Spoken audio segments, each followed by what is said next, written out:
드디어 이제 역대하가 끝이 났죠. 자, 마지막 후반부를 한번 좀 살펴보도록 하겠습니다. 너무너무 또 중요한 왕이죠. 요시야 왕입니다. 대표적으로 선한 왕 중에 한 명이고요. 히스기야의 그 뒤에 계보를 잇는 선한 왕이라고 볼 수 있겠습니다. 자, 히스기야 때 6월절 대개혁 사건이 있었죠. 그런데 요시야 때의 6월절이 한 번 더 성대하게 치러지게 되는데요. 중요한 것은 히스기야 때보다 더 크게 회복이 된 유월절이었다라는 점에서 이 요시야 당시의 유월절이 굉장히 큰 의미를 갖습니다. 히스기야가 유월절 회복의 스타트를 끊었다면 요시야가 유월절 회복에 아주 정점을 찍었던 그런 왕이라고 볼 수 있겠습니다. 자, 그래서 보면 이전과 비교할 수 없는 유월절이었다라고 지금 기록이 되어 있어요. 이 유월절은 사무엘 시대 이후로 이스라엘에서 이처럼 성대하게 지킨 적이 없을 만큼 큰 규모와 경건함으로 치러졌다라고 지금 기록이 되어 있습니다. 사무엘 시대에 6월절을 어떻게 지켰는지에 대해서 정확하게 기록은 없지만 어, 그 이후로 이렇게 크게 지킨 적이 없었다라고 지금 나와 있습니다.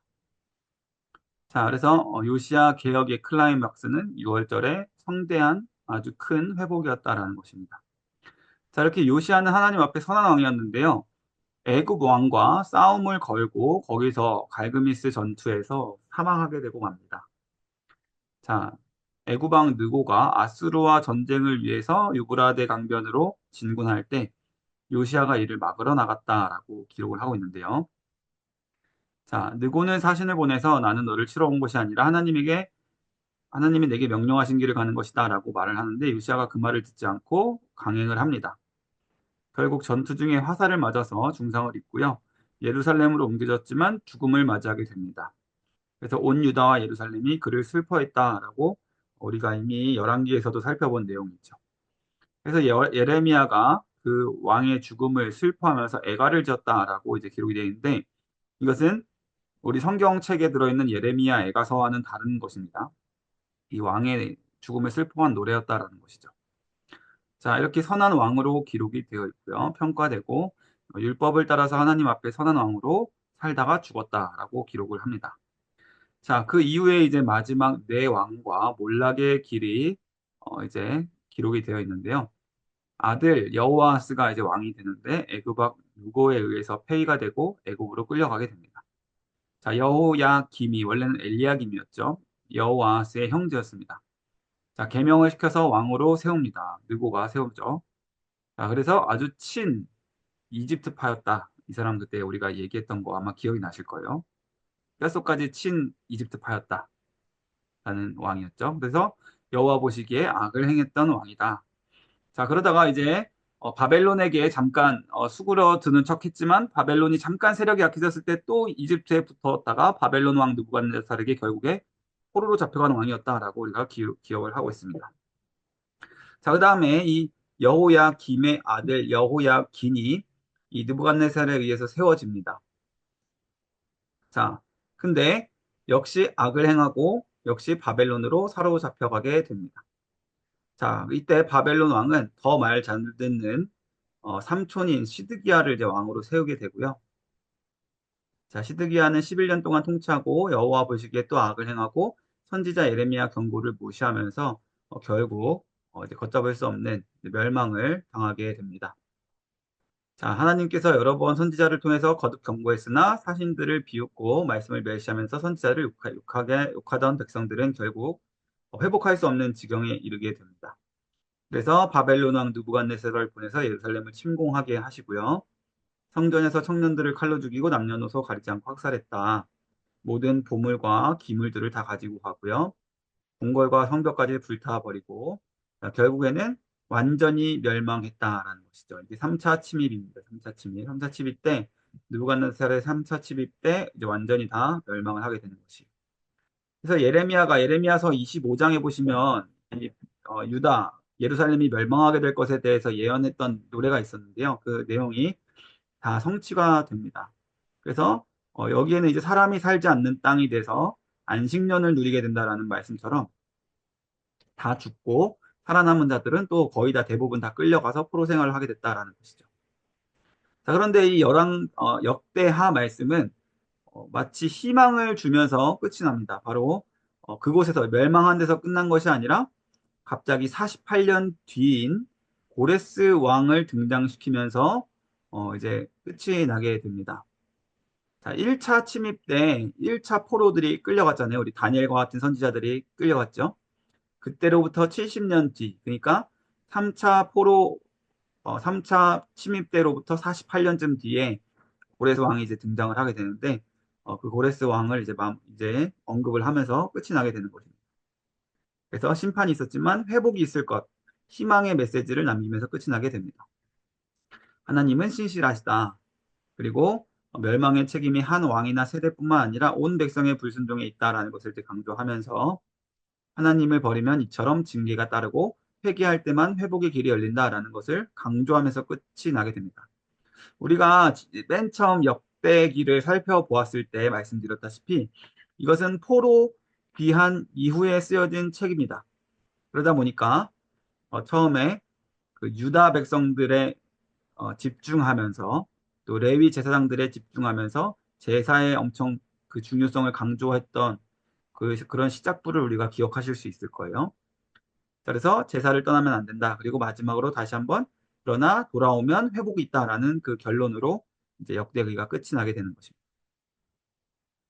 자, 이제 이어지는 새로운 역사서를 살펴보겠습니다. 자, 그때 요 표를 한번 좀 잘 기억해 주시면 좋겠어요. 요 표를 잘 기억을 하시면 훨씬 더 이해하시기가 쉬우실 것입니다. 자, 48년이 지났습니다. 예루살렘 성전이 무너지고 예루살렘 완전히 다 멸망당한 후에 48년쯤이 지난 1차 귀환을 하게 됩니다. 스룹바벨이라고 하는 왕손과 또 예수아라고 하는 대제사장이 1차 포로들을 이끌고 자, 이 고레스 왕의 칙령 우리 그 살펴보았죠? 히루스 실린더. 네, 거기 나오는 이 말씀을 가지고 이제 귀환을 하게 됩니다. 근데 겨우 5만 명 정도밖에 안 되는 인원들이 갔다. 이게 이제 1차 귀환이죠. 그리고 2차에 에스라 선지자가 이제 또 백성들을 이끌고 아닥사스다 1세 왕의 허락을 받아서 귀환을 하게 되는데 이때는 훨씬 더 적습니다. 1773명. 성경에 나와 있는 기록을 가지고 센 숫자예요. 그래서 에스라가 열심히 개혁 운동을 펼치게 되고요.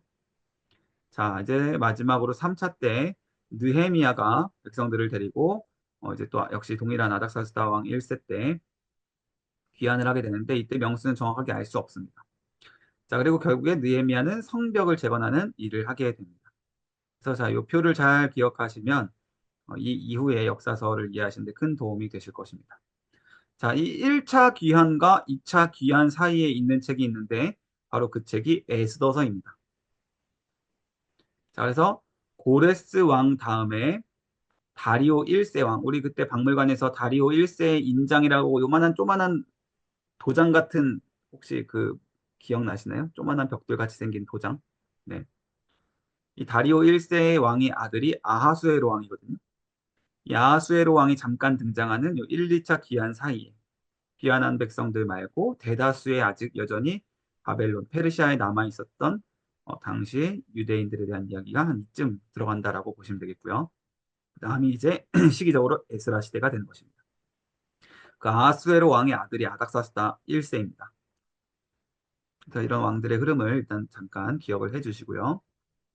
자, 이제 에스라 선지자가 나오는데요. 이미 1차 귀환을 하고 난 이후가 아니라 1차 귀환을 할 때 그 시작점서부터 에스라가 기록을 했다라는 것이에요. 에스라는 2차 때 온 사람이지만 1차 때 귀환 이야기부터 기록을 한다라는 것이죠. 그래서 우리가 살펴보았듯이 고레스 왕이 이런 조서를 내렸다라는 것이죠. 온 나라의 조서를 내렸다. 그래서 유다 백성이 예루살렘으로 돌아가서 성전을 재건할 것을 명령했습니다. 자, 혹시 따라가지 않고 남아있을 백성들은 여러 가지 물자들을 다 동원해서 꼭 도우라라는 명령까지 하게 됩니다. 자, 그래서 가장 신실했던 또 그 땅으로 가고자 이사야의 예언을 붙들고 오랜 시간 그곳에서도 정체성을 가장 잘 지켰었던 유다 지파, 베냐민 지파가 선두가 되어서 이 두 지파는 원래 그 예루살렘 지역에 살고 있었던 지파였죠. 그 예언의 말씀을 붙들고 가장 신실하게 붙들었던 지파였습니다. 그리고 제사장들, 레위인, 다 같이 이제 레위 지파들이라고 볼 수 있겠죠. 그들 중에 남은 자들. 이 사람들이 먼저 예루살렘 귀환을 하게 됩니다. 이 사람들을 주도적으로 해서요. 자, 그래서 귀환자들을 적극 지원했다. 남아있기로 한 자들도요. 자, 고레스 왕은 원로 총독인 세스바살, 자, 수룹바벨의 숙부로 추정하고 있습니다.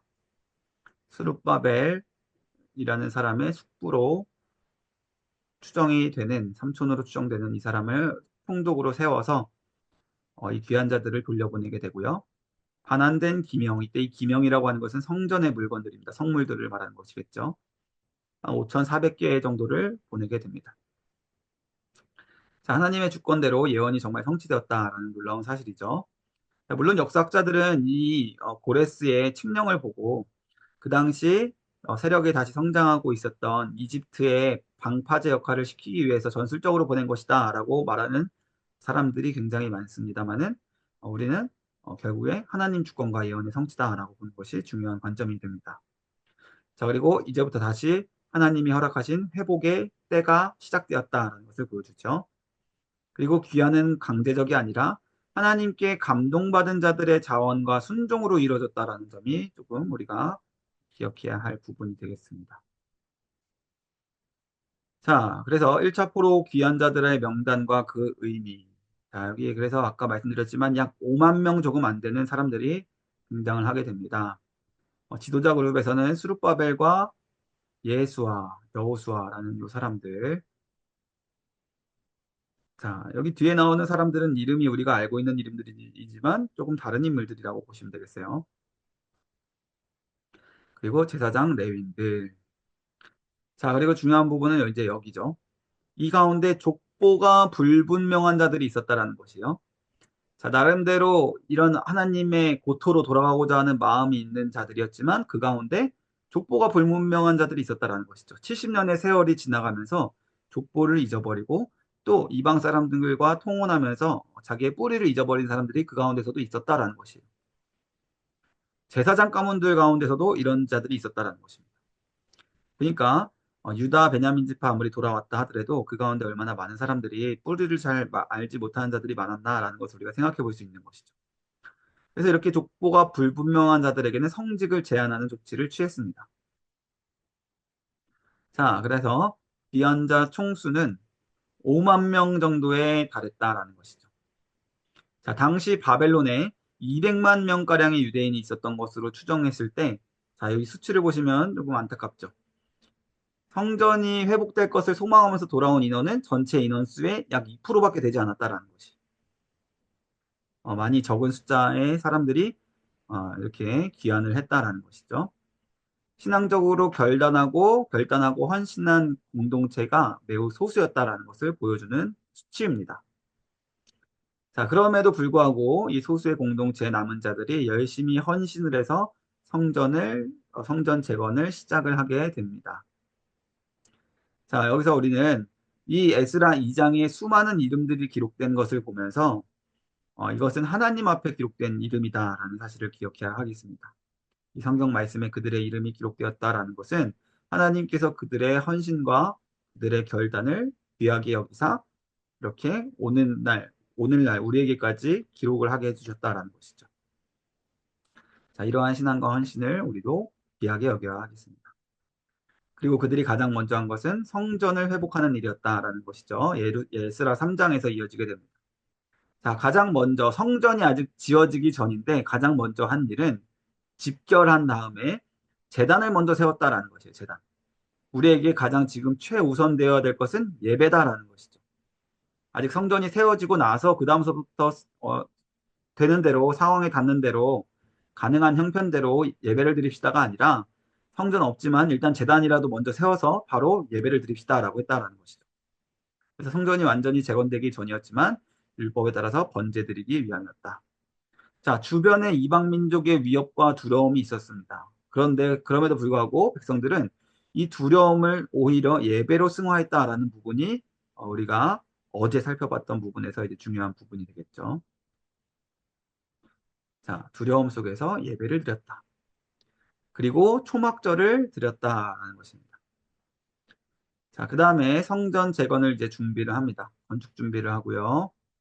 두로에서 경목을 수입했다. 그 다음에 인부들을 고용했다. 솔로몬 성전 건축대의 전통을 따랐다라는 것이죠. 수룹바벨과 예수와 레위인 등 20세 이상이 기초 공사를 본격적으로 시작을 하게 됩니다. 자, 그래서 성전을 짓게 되는데, 자, 굉장히 초라한 성전이 지어지게 되죠. 옛날 과거의 솔로몬 시대의 영광을 아는 노인들은 통곡을 했다라는 것이죠. 첫 성전을 본 나이 많은 이들은 통곡을 했고, 많은 백성은 새 성전의 시작에 기쁨의 함성을 질러서 이 기쁨과 또 눈물, 슬픔이 교차하는 그런 소리 지름이 있었다라는 것입니다. 자, 예배 우선순위, 공동체가 서로 연합하고 순종했다. 그다음에 감격과 회한이 공존하는 순간이었다. 신앙의 정체성을 회복하는 순간이었다라는 것을 우리가 기억할 수 있겠습니다. 자, 그런데 이제 이들이 가만히 두지 않죠. 남아있던 그 땅에 남아서 정착해서 살고 있었던 사마리아인들입니다. 자, 이 사마리아인이라고 불리는 이 사람들은 우리가 대형박물관 가서 보셨지만 아수르 왕들이 북이스라엘 멸망시킬 때 이민 정책을 열심히 폈다라는 거 우리 기억하시죠? 그래서 그 사람들이 섞이게 되면서 사마리안이라는 전혀 다른 사람들이 이제 생겨나게 됩니다. 근데 이 사람들은 자, 혼합주의자들입니다. 혼합주의자들로서 여호와와 이방신들 다 같이 섬기는 그런 사람들이었습니다. 그래서 여호와 신도 뭐 좋은 신 이 정도쯤으로 여기고 있던 사람들이었죠. 자, 그런데 이 사람들이 찾아와서 야, 우리도 하나님을 섬긴다. 우리도 알아. 여호와 알아. 우리도 함께 성전 짓게 해달라라고 요청을 하는데요.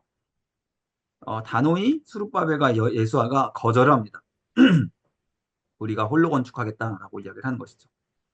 그러니까 이제 방해하는 편으로 완전히 태세를 전환을 합니다. 유대인의 손을 약하게 하고 관리들을 매수해 온갖 방법으로 성전 건축을 방해했다. 그리고 자, 아닥사스다 왕 때 아까 봤었던 아닥사스다 왕 1세 때 거짓 상소문을 굉장히 많이 올립니다.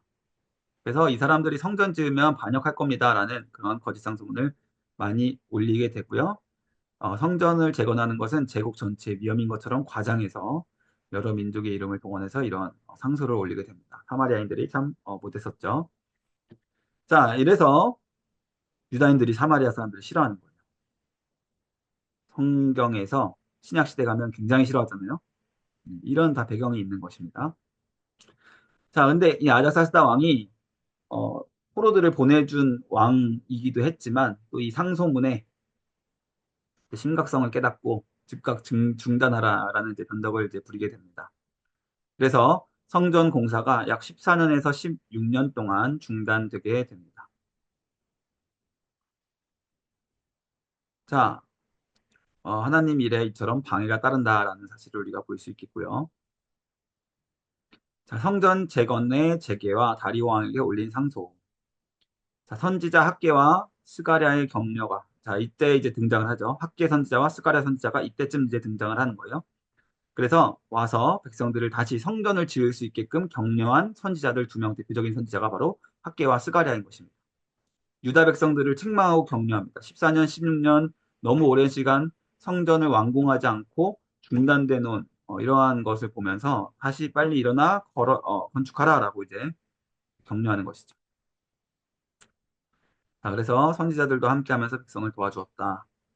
자, 이때 다시 지어지는 성전을 보면서 이제 다른 왕이 됐죠. 다른 왕으로 이제 바뀐 그 가운데 그 당시 서쪽에 있었던 총독 다뜨네와 스달보스네라는 사람들이 와서 누구 허락으로 지금 이 성전 중단된 성전 다시 짓냐라고 이제 따지고 묻습니다. 자, 하나님께서 유다 장로들을 돌보셨기 때문에 총독이 다리오 왕의 답변을 받을 때까지 공사를 막지는 못한 상황입니다. 공사를 이제 계속 진행을 하면서 이제 이 총독들은 다리오 왕에게 이제 답변을 기다리는 그런 상황이 되는 것입니다. 자, 그래서 어, 다리오 왕에게 이 상소문을 올리게 되는데요. 이 총독들, 아까 나왔었던 총독들이요. 자, 그래서 고레스의 조서가 진짜인지 확인해 달라라고 다리오 왕에게 요청을 합니다. 자, 바로 6장으로 넘어가 보도록 하겠습니다. 오늘 좀 빨리빨리 넘어갈 수 있을 것 같아요. 자, 그래서 다리오 왕이 전, 전국에 이제 칙령을 보냅니다. 그래서 고레스 왕의 칙령을 찾아라라고 이제 하는 것이죠. 왕궁의 서고에서 이제 고레스 왕의 칙령을 찾게 되는데요. 안메다 궁에서 고레스가 예루살렘 성전 재건을 명령한 공식 문서를 발견하게 되고, 이 다리오 왕이 고레스 왕의 이 의지, 유지를 이어받아서 추가로 명령을 하게 됩니다. 그래서 성전 건축을 방해하지 말아라. 오히려 필요한 경비와 제사에 쓸 재료도 지원하라라고 오히려 그 총독들에게, 상소를 올렸던 총독들에게 강하게 다시 명령하고 있는 것입니다. 방해하거나 칙령을 어기는 자에게 엄중한 형벌을 경고했다라는 것이죠. 자, 그래서 다리오 왕의 명령에 따라서 아까 누구 마음대로 성전을 짓냐라고 따졌었던 총독 다뜨네와 또 다른 총독들이 이제 다시 결국 즉시 적극적으로 협력하는 태세를 보이게 됩니다. 자, 그래서 결국 다리오 왕 6년 때 성전이 완공이 되게 됩니다. 자, 그리고 성전이 완공이 되고요. 6월절을 준수하게 됩니다. 그리고 무교절의 기쁨을 누리게 되고요. 6월절 날로부터 그 뒤에 7일 동안을 무교절로 지냈죠. 하나님의 섭리와 주권. 이방 왕 이 고레스와 다리오라는 왕을 통해서 하나님의 뜻이 성취가 되고 성전 재건이 완성되었다라는 것을 살펴볼 수 있겠습니다. 자, 이때 자, 에스라 7장으로 넘어가게 되면서요. 에스라가 또다시 이제 에스라라는 사람이 이제 이때 등장을 하게 되는 것입니다.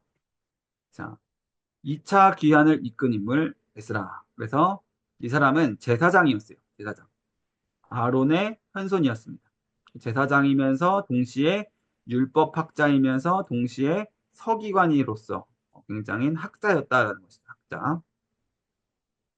자, 아닥사스다로부터 신임을 받은 인물이었기 때문에 다시 아닥사스다 왕으로부터 백성들을 인도해서 나올 수 있게 됩니다. 자, 아닥사스다 왕 7년째 또 역시 제사장, 레위인, 노래하는 자 이런 사람들하고 다 함께 1,700명 정도가 1,800명 조금 안 되는 사람들이 이제 다시 2차 귀환을 하게 되는데요.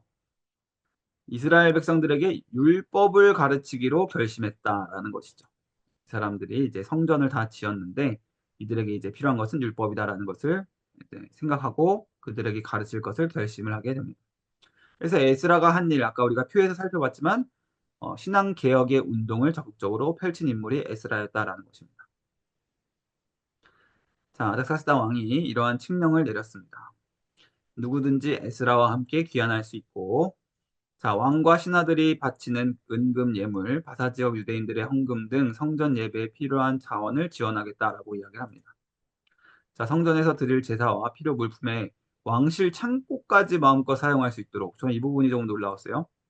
자, 왕실 창고까지도 개방하면서 이렇게 허락해 준 것을 보니까 이 아닥사스다 왕이 이따가 보시면 느헤미야도 굉장히 사랑한 왕이었지만 에스라라는 사람도 굉장히 신뢰한 왕이었다라는 것을 볼 수 있겠어요. 그래서 우리는 이 그리스도인으로서 세상에서 이렇게 인정받고 세상 사람들에게도 이렇게 신임을 받고 인정받고 사랑받는 일이 참 중요하다라는 것을 우리가 생각을 해볼 수 있겠습니다. 자, 그래서 왕의 권한에 버금가는 권한을 부여했다라는 것이죠. 에스라에게 그러한 권한을 부여했습니다. 그래서 결단과 감사로 나아가게 됩니다. 자, 율법 중심으로 신앙을 회복하고자 했던 에스라의 모습을 우리가 살펴볼 수 있겠고요. 자, 이방 왕의 마음을 또다시 움직이셔서 하나님의 주권대로 형통하게 하신 그 변화를 체험을 하게 됩니다. 자, 8장으로 넘어가 보도록 하겠습니다. 그래서 8장에는 이제 2차 귀환자들의 명단, 그리고 아하와 강이라고 하는 곳에서 금식기도 했던 그런 내용이 담겨 있는 장입니다. 자, 1773명. 아까 1차 때는 한 5만 명 정도라 그랬는데, 약 3분의 1. 3분의 1이 아닌데요. 이거 좀 수치가 잘못된 것 같아요. 30분의 1이죠. 30분의 1. 그렇죠? 3분의 1이 아니라 30분의 1에 불과한 숫자이죠. 이건 좀 제가 오타가 난 것 같습니다. 자, 1차 기환자 5만 명, 2차 기환자 1773명 정도로 아주 적은 인원들이 참여했다라는 것입니다. 자, 예, 에스라는 아하와 강이라는 곳에서 이제 일행들 이제 명수를 세다가 레위인들이 너무 부족하다라는 사실을 발견하게 돼요. 이제 앞으로 이제 보시겠지만 또 우리가 역대하에서 살펴보았지만 제사를 드리려면 레위인들이 있어야 되는데 레위인들이 부족한 것은 아주 큰 심각한 문제를 낳게 되죠. 왜냐하면 제사에서부터 멀어지면 결국 하나님으로부터 멀어지게 되기 때문인 것입니다.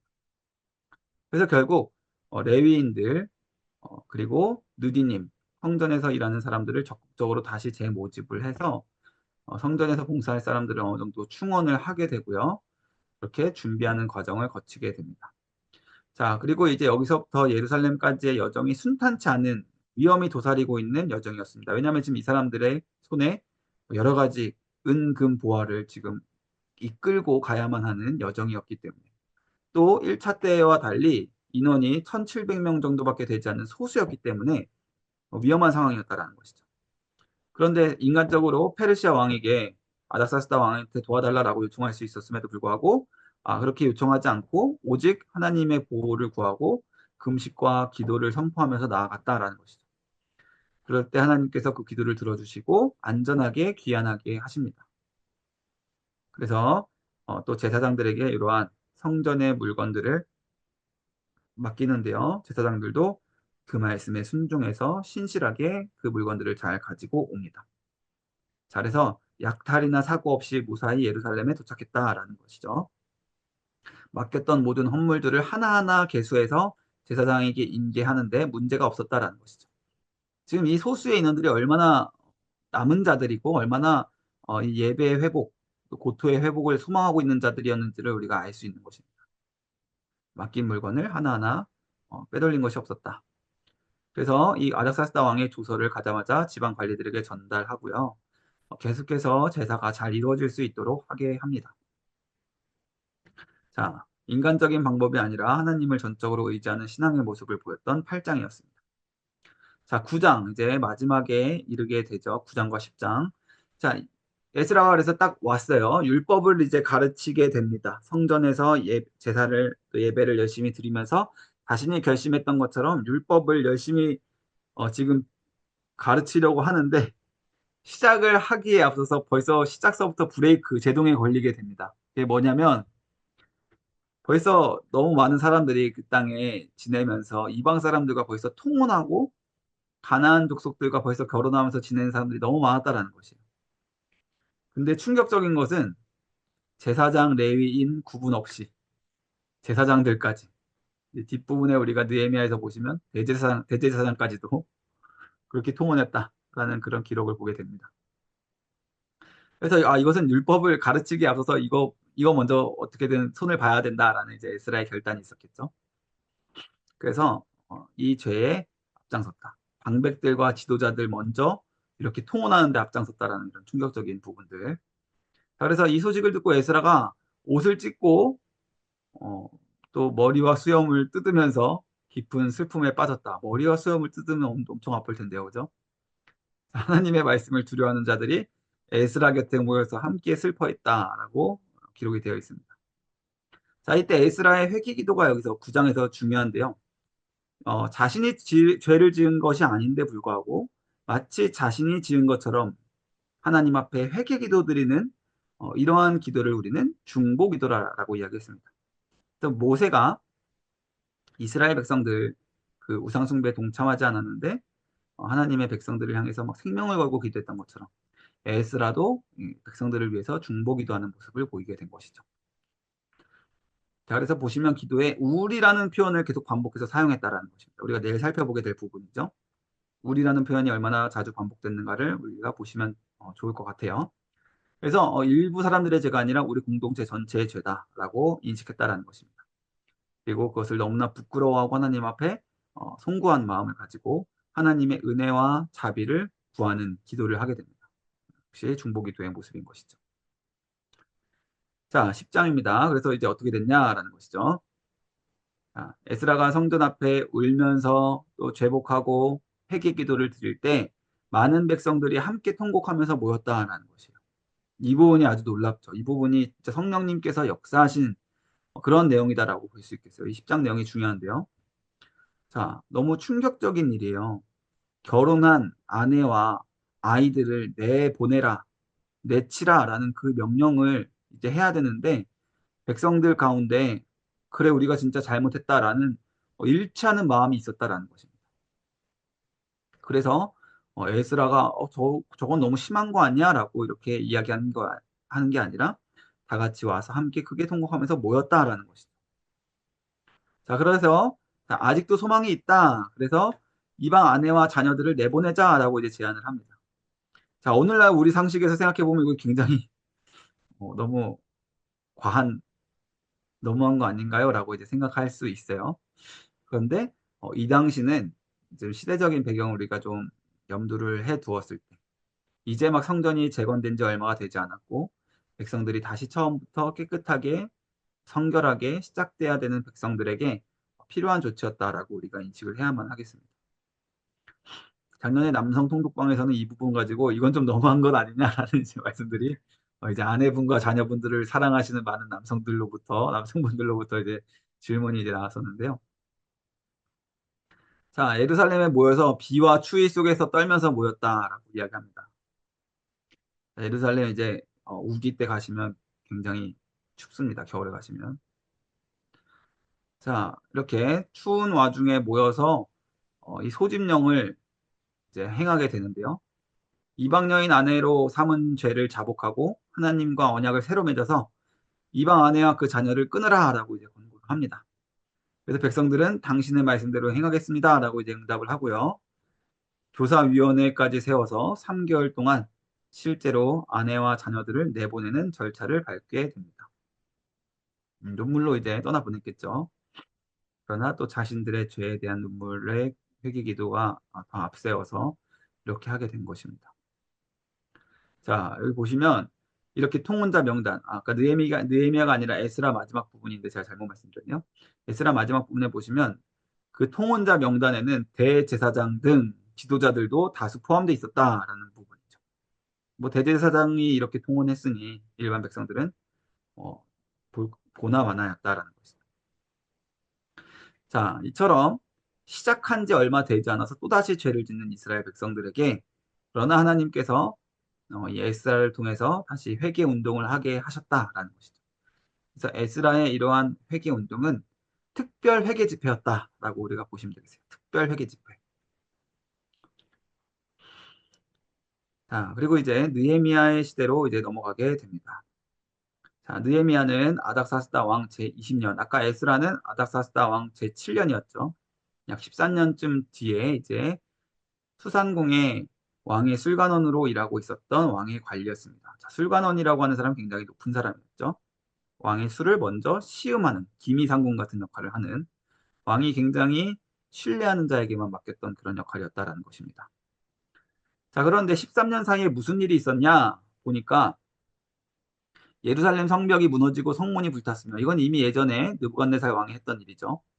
자, 근데 성전은 덩그러니 있는데 이미 예전에 무너졌던 성벽이 다시 올라와 있지 않기 때문에 거기 남아있던 유다 백성들이 너무나 어려움을 갖고 있었다라는 것이에요. 사마리아인들 또 그 당시 옆에 있었던 수많은 가나안 족속들이 가만히 두질 않는 것이에요. 암몬 자손들 이런 사람들이 와서 계속해서 환란과 능욕을 겪고 있었다라는 것이죠.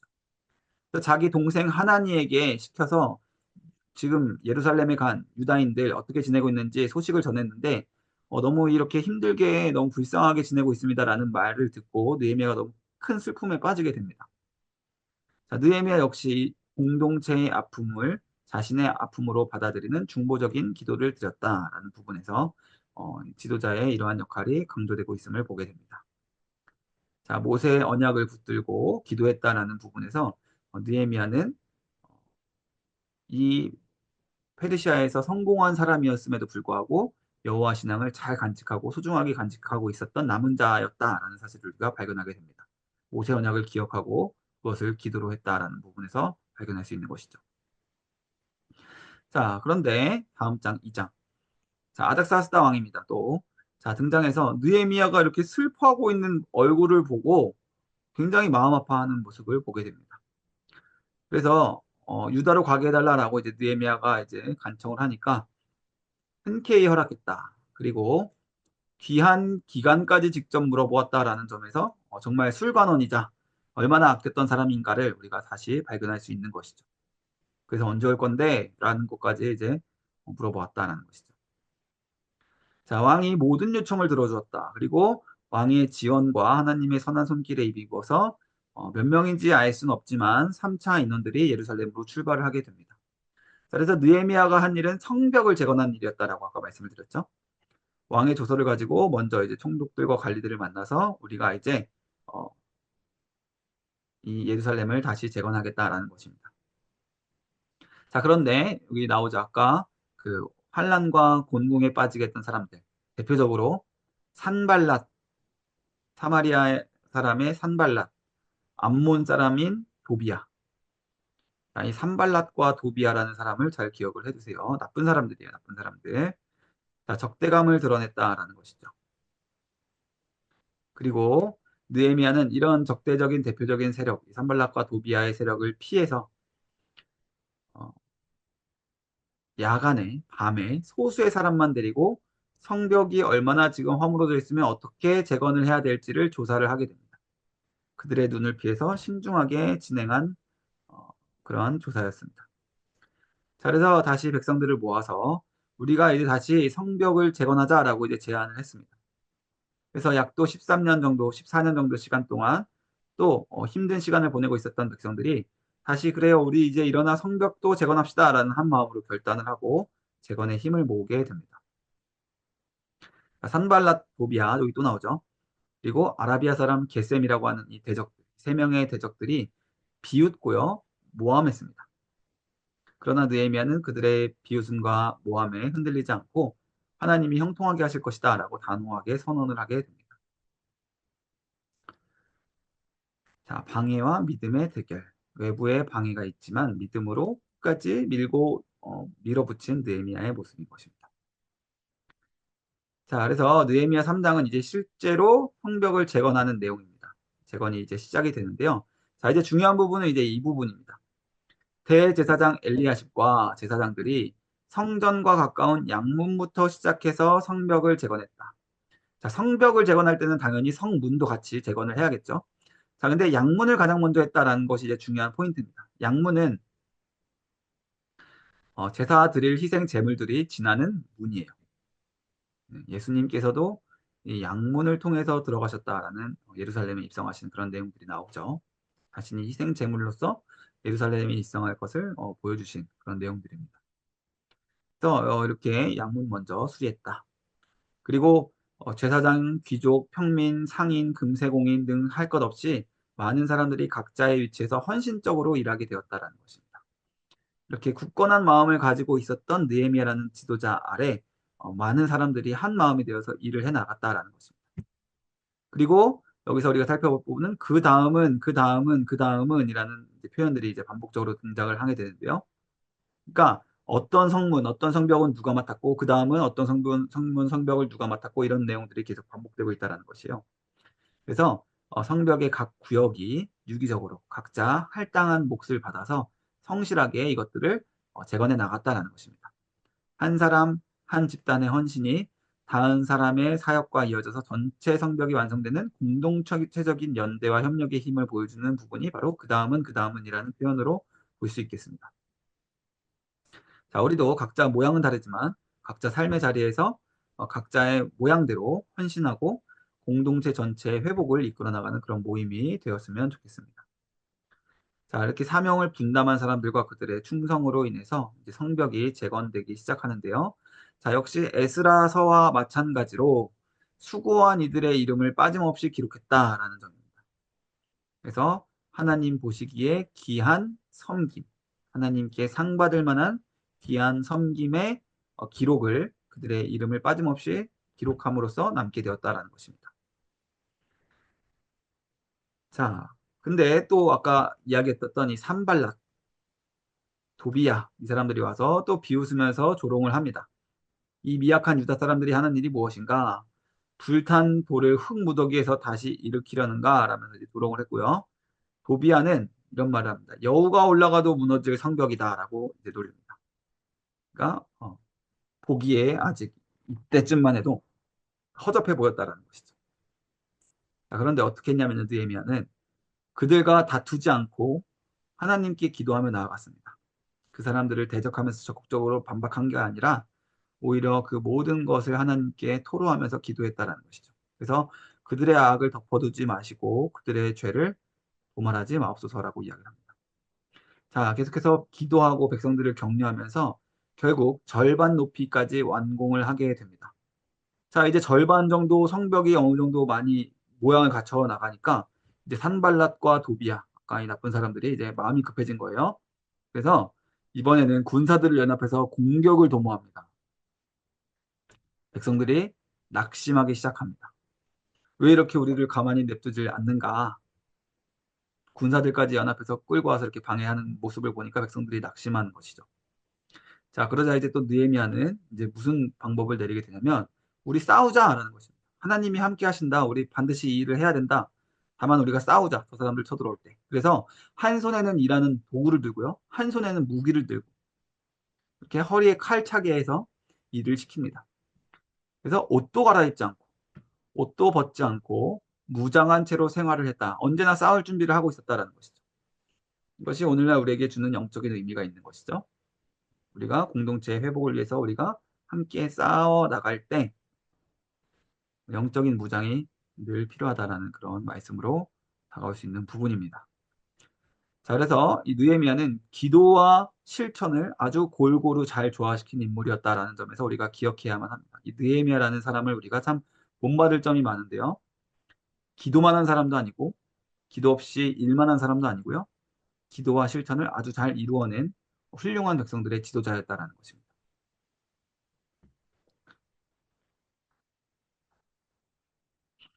자, 그리고 이제 계속해서 이제 성벽을 재건하는 중에 이 내부에 심각한 문제가 있었다라는 것을 발견하게 됩니다. 이 부분이 이제 좀 마음이 아픈 부분인데요. 자, 첫 번째로는 식량이 부족했다. 사람들이 성벽을 재건하면서 이제 자기들 식량을 이제 돌아보기에는 좀 부족한 것들이 이제 많았던 것이죠. 사람들은 많은데 남자들은 다 이제 일하러 나가 있기 때문에 성벽을 재건해야 했기 때문에 식량이 부족할 수밖에 없었습니다. 자, 흉년과 과도한 세금. 자, 이 세금을 이제 페르시아에 이제 납부해야 되는 이제 세금이 있었는데 일을 하지 못하다 보니까 당연히 세금을 낼 형편이 안 되는 것이었죠. 자, 그런데 그 가운데 부유한 귀족과 관리들이 고리대금으로 동족을 착취했다라는 이 충격적인 사실을 발견하게 되는 것입니다. 자기들만 살겠다 이거죠. 그래서 빚을 갚지 못한 자녀들이 종으로 팔려나가는 그런 지경까지 이르게 된 것을 보고 이제 느헤미야가 너무 크게 분노하고 슬퍼했다라는 것입니다. 그래서 너희가 어찌 동족에게 이자를 받느냐라고 이제 책망을 하게 되고요. 백성들의 큰 모임을 열어서 모두 돌려주라라고 명령을 하게 됩니다. 그래서 이제 아주 상징적인 행동을 보이죠. 옷자락을 털면서 이 명령을 어기면 하나님께서 당신들을 이렇게 옷자락에서 털듯이 털어버리실 것입니다라는 아주 견고한 강력한 경고의 말씀을 전하게 됩니다. 자, 이때 모든 백성들이 아멘으로 화답했다, 회개했다라는 것이죠. 백성들이 여호와를 찬양하면서 명령을 따랐고요. 자, 느헤미야는 또 이제 모범적인 리더십을 보인 그런 모습을 보이게 되는데요. 워낙 이 지금 상황, 내부적인 상황이 어렵다 보니까 자신이 총독을 있었지만 자신에게는 세금을 바치지 않아도 되겠다라고 이제 이야기를 했어요. 나에게는 세금을 주지 말라. 왜냐하면 이 사람은 이제 관리로서 모아놓은 재산도 있는 사람이었기 때문에 자기가 자기의 생활비를 충당했다라는 것이죠. 그래서 백성들에게 최대한 부담을 주지 않으려고 했습니다. 그리고 오히려 자기가 가지고 있는 재산으로 백성을 섬겼다. 정말 너무 이상적인 리더의 모습이죠. 네. 매일 소와 양, 닭, 포도주 등으로 백성들을 대접했다. 아주 너무너무 훌륭한 지도자입니다. 그러면서 하나님께 기도합니다. 이 백성을 위해서 행한 나의 모든 일을 기억해 주시고 내게 은혜를 베푸소서. 하나님이 이렇게 하나님의 나라와 의를 위하여서 자기의 필요를 간구했을 때 하나님은 당연히 이 기도를 받으시는 것이죠. 자, 그래서 공동체의 정의와 연대 부분을 우리가 함께 살펴보았고요. 자, 느헤미야는 이 문제를 발견했을 때 바로 공개적으로 공론화시키고 이 문제를 해결하고자 했다라는 부분에서도 아주 이상적인 모습을 보였다는 것입니다. 자, 6장 대적들의 음모와 느헤미야의 승리. 자, 여러 차례 이제 느헤미야를 이제 죽이려고 합니다. 느헤미야가 워낙 백성들에게 미치는 영향력이 크다 보니까 평지에서 만나자라고 하면서 실상은 느헤미야를 해치려는 이런 음모를 꾸몄습니다. 그런데 느헤미야는 단호히 거절합니다. 나는 큰일을 하고 있으니 내려갈 수 없다. 자, 어떻게 보면 이 대적자들이 화친을 이제 이렇게 약속을 하면서 만나자라고 했을 때는 이제 앞으로 모든 성벽을 재건하고 앞으로 백성들을 삶을 이제 갖고 나갈 때 화친을 맺으면 참 여러모로 유리한 점이 있겠죠. 그런데 느헤미야는 기도하는 사람이었기 때문에 하나님께서 지혜를 주셨다라고 보는 부분이에요. 그래서 그 사람들의 게임에 넘어가지 않았다라는 것이죠. 자, 그래서 이제 또 다시 편지를 보내서 이제 왕에게 상소문을 보내는 이 대적자들입니다. 자, 그런데 느헤미야는 이 모든 소문들 또 상소한 거 무시하고요. 하나님께 또 계속 기도하며 나아갔다라는 것입니다. 자, 그때 이제 스마야라고 하는 사람이 이제 등장을 하게 되는데요. 이 스마야라고 하는 사람이 느헤미야한테 와서 대적자들이 너를 죽이러 올 테니까 우리가 하나님의 전으로 들어가서 성소 안에 머물자라고 이제 권하게 됩니다. 또 역시 느헤미야가 지혜로 그런 범죄를 범하지 않겠다. 이 느헤미야는 제사장은 아니었죠. 성소에 들어간다라는 것은 율법을 어기는 것입니다. 그래서 나는 그런 범죄를 하지 않겠다라고 딱 거절합니다. 내가 죽으면 죽었지. 그렇게 하지 않겠다. 하나님을 의지하면서 끝까지 기도했다라는 것입니다. 자, 역시 스마야는 도비야와 산발랏에게 뇌물을 받고 느헤미야를 범죄하게 하려는 거짓 선지자였다라는 것입니다. 자, 그래서 하나님께 도비야와 산발락과 거짓 선지자들을 기억해달라고 기도를 하게 되고요. 자, 결국에 하나님의 도우심으로 이 52일 동안에 예루살렘 성벽이 완공되게 됩니다. 14년 동안 성벽 없이 지냈던 이 백성들이 52일 만에 완공, 아주 빠른 시일 안에 이렇게 완공을 했다라는 것이죠. 자, 대적들은 결국 이 완공 소식을 듣고 부끄러워하고요. 머리를 흔들면서 도망갔다. 이 사람들 진짜 지독한 사람들이다 하면서 이제 도망갔다라는 것입니다. 자, 그래서 느헤미야는 마지막에도 같이 일한 자들의 이름을 기록하고요. 또 끝까지 하나님께서 자신을 보호해 주셨음을 고백을 하게 됩니다. 자, 7장입니다. 성벽 완공 이후에 공동체를 재정비했다. 이게 에스라와 이제 비슷하죠. 성전 완공 이후에 공동체 재정비했던 것처럼 자, 성벽 완공하고 나서 공동체 재정비를 하는데요. 자, 지도자, 자기 친동생 하나니를 이 백성들의 지도자로 세우고요. 하나냐를 관리로 세우게 됩니다. 하나냐라는 사람은 이제 그 당시 관리로 있었던 사람을 성 관리를 책임지는 사람으로 임명을 하게 되고요. 성을 안전하게 지키기 위한 문지기, 그다음에 뭐 노래하는 사람들, 레위 사람들을 세웁니다. 자, 그래서 성문을 여닫는 규칙을 엄격히 정했다. 파수꾼들을 세웠다. 자, 인구 조사. 거주 인구가 너무 적고 집들도 많지 않은 상태였습니다. 자, 집들이 이미 이 예루살렘 안에 없다라는 것을 발견을 하게 되니까 당장 그럼 예루살렘에 누구 먼저 이 얼마 안 되는 집에 살게 해야 되냐라는 이제 문제가 있었죠. 자, 그때 아까 에스라가 썼었던 에스라서에 있었던 1차 포로 귀환자들의 명단을 발견하게 됩니다. 그래서 1차 포로 귀환자들 어떤 사람들이 자원하는 마음으로 섬기고 헌신했는지 그 사람들에게 먼저 집을 나눠주는 모습을 보이게 되는 것이죠. 그래서 에스라의 기록이 느헤미야에게까지 큰 도움이 되었다는 것을 볼 수 있겠고요. 또 먼저 헌신했던 자들이 먼저 보상받는 그런 모습도 볼 수 있는 것이죠. 자, 그래서 그 귀한 자들의 모든 족보, 명단 이것들을 잘 기록을 해서 그 땅을 율법대로 율법처럼 정말 에브라임 지파가 아니죠. 베냐민 지파와 유다 지파 사람들 그들에게 먼저 그들의 집을 주는 그런 모습이 보이게 됩니다. 자, 그래서 여기 귀환하는 그래서 예루살렘에 머물게 된 사람들의 명단이 에스라 2장의 명단과 거의 동일했다. 이 부분이 느헤미야가 에스라 책을 많이 참고했구나라는 것을 볼 수 있고요. 자, 느헤미야는 단순히 건축만 한 사람이 아니라 신실한 지도자 세우는 데까지 이제 많은 일을 했고 내면을 잘 다진 공고하게 세웠던 그런 지도자였다라는 것입니다. 자, 8장 말씀 중심의 영적인 부흥과 초막절을 회복한 일. 자, 학사 에스라 우리가 아까 봤었던 에스라. 자, 에스라에게 가서 모세의 율법책을 가져와 읽어달라라고 이제 요청을 합니다. 그래서 백성들이 막 많이 모인 가운데에서 에스라가 새벽부터 정오까지 율법을 낭독했다라는 것입니다. 백성들이 다 아멘 아멘으로 화답을 하고요. 얼굴을 땅에 대고 경배를 합니다. 자, 히브리어를 잊은 이들, 자기 백성들의 종족의 언어를 잊은 이들을 위해서 아람어로 통역을 했다. 아라비안을 말하는 거죠. 아라비아어. 자, 말씀을 들은 백성들은 자신들의 죄와 무지함을 깨닫고 모두 울며 회개했다는 것입니다.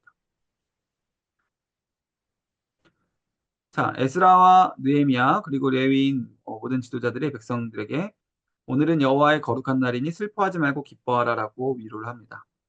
그리고 여호와를 기뻐하는 것이 너희의 힘이니라. 이 부분이 참 저는 마음에 와닿았는데요. 결국에 우리는 기쁨으로 예배드리는 것이 우리에게 힘이 된다라는 것을 우리가 기억할 수 있으면 좋겠습니다. 회개와 슬픔을 넘어서 우리는 늘 기쁨과 감사로 나아가야 한다. 그것이 우리의 힘이다라는 것이죠. 그래서 백성들이 눈물을 닦고 회개의 눈물을 닦고요. 이제 서로 음식을 나누며 기뻐하게 됩니다. 말씀을 깨달은 기쁨이 공동체 전체에 퍼졌다라는 것이죠. 자, 다음 날 또 많은 사람들이 에스라에게 와서 율법을 가르쳐 달라라고 이제 이야기를 하고요. 율법 가운데 7월에 초막절을 지키라라는 규례를 발견하게 되고요. 딱 시기가 초막절 시기가 되었기 때문에 백성들이 초막을 가져와서 7일 동안 초막을 짓고 초막절을 지키게 됩니다. 그래서 말씀에 기록된 내용이 이렇게 나와 있습니다. 여호수아 시대 이후로 이렇게 크게 초막절을 지킨 적이 없었다라고 지금 이야기를 하고 있죠. 순종하면서 큰 기쁨을 누렸다. 여호수아 시대에는 60만 이상의 대장정들이 함께 성대하게 치렀던 초막절인데 반해서 지금 여기서 백성들이 지키는 초막절은 기껏해야 5만 명이 조금 넘는 물론 3차 포로가 몇 명인지 정확히 알 수는 없지만 그래서 여호수아 시대에 비하면 훨씬 적은 규모의 초막절이었겠죠.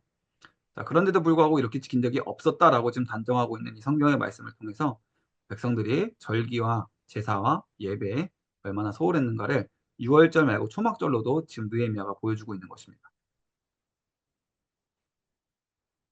자, 넘어가겠습니다. 9장입니다. 회개와 언약갱신을 위한 대규모 경건 집회를 했다라는 것이죠. 자, 에스라와 굉장히 이제 또 에스라가 했던 일과 비슷한 부분인데요. 특별 회개 집회를 했습니다. 7월 24일 아까 그 초막절이 이뤄진 지 얼마 되지 않아서 백성들이 또 다 같이 모여서 우리 회개 집회를 합시다라고 이제 하는 거예요. 나는 무슨 절기가 아니었어요. 그냥 특별하게 회개 집회를 열게 됩니다. 자, 이제 우리 이방인들과 절교합시다. 이방인 사람들과 이제 통혼도 하지 말고 그 사람들과 가까이 지내는 관계도 끊읍시다. 자기 죄와 부상들의 허물을 자복하고 회개합시다라고 일어나서 머리에 베옷을 입고 굵은 베옷을 입고 머리에 티끌을 뒤집어 쓰고 마치 대속죄를 생각나게 하듯이 이 사람들이 회개했다라는 것입니다. 자, 그래서 사사시대와 왕정시대의 백성의 불순종과 하나님께서 베푸신 징계와 자비까지도 이전의 모든 죄를 다 통틀어서 함께 고백하고 회개하면서 어, 하나님께서 그럼에도 불구하고 완전히 멸하지 않으시고 자비를 베푸셨다라는 그 사실을 감사하는 그런 집회를 갖게 됩니다. 자, 현재는 비참하지만 우리가 다시 하나님과 언약을 맺고 새 언약을 맺고 순종할 것을 다짐을 합니다. 그래서 레위인들과 백성들이 하나님 앞에서 언약을 새롭게 맺고요. 이 새로운 언약서를 이제 작성을 하게 됩니다. 그게 이제 다음 장면인데요. 자, 10장 언약 갱신 사건. 자, 이스라엘 백성들이 하나님의 율법에 따라 살기로 결단하면서 언약 문서에 공식적으로 서명했다라는 것이죠. 언약 문서. 자, 그래서 우리가 이 장면을 보시면 출애굽했던 이스라엘 백성들의 모습과 또 출 바벨론, 출 페르시아 했던 백성들의 모습이 굉장히 많이 닮아 있다라는 것을 보게 됩니다. 하나님이 구름으로 임하셨다, 뭐 이런 말씀들을 그리고 또 이 사람들이 율법을 낭독했다라는 모습들, 하나님이 마치 십계명투 돌판에 언약의 문서를 새겨주셨듯이 이 사람들도 동일하게 언약 문서를 새로 작성하고 새 언약을 이렇게 선포하는 모습들을 보면서 출애굽의 모습과 많이 닮아 있는 모습이다라는 것입니다.